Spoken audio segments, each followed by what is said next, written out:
Sizwe sakithi mama kaSiyabonga, uSiyabonga is just a little boy. uSiyabonga uyingane efana nezingane zakho nje, which means naye usazoba nani namaphutha ngoba uyingane.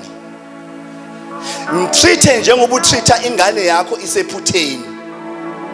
Akungathi uma enza iphutha kusasa simxhomothini kwangathi uyilayile ngokuthi uyasindiswa.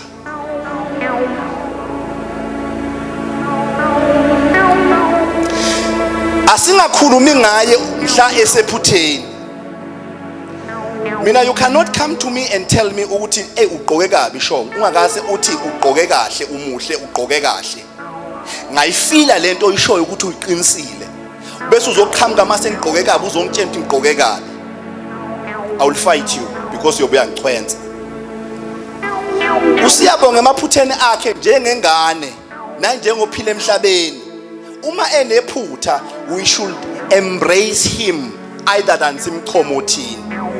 Indaba zamakholwa zigijima kuma network kangaka kugijinyiswa ngamakholwa hayi abantu abangakholwa. Let me cut a dash, then I get to the word.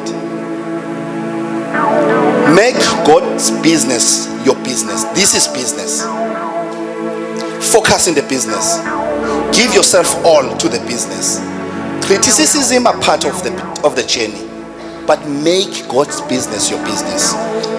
Asifundeni izwi lenkosi bazalwane. Umfundisi uMambusa asekhona. Uzongifundela ke shong. Asifundeni bazalwane. Siyabonga, I will support you. La uNkulunkulu ekubizele khona mkhulu sokusupport. Yes, uma usahamba ngalobizo sokusupport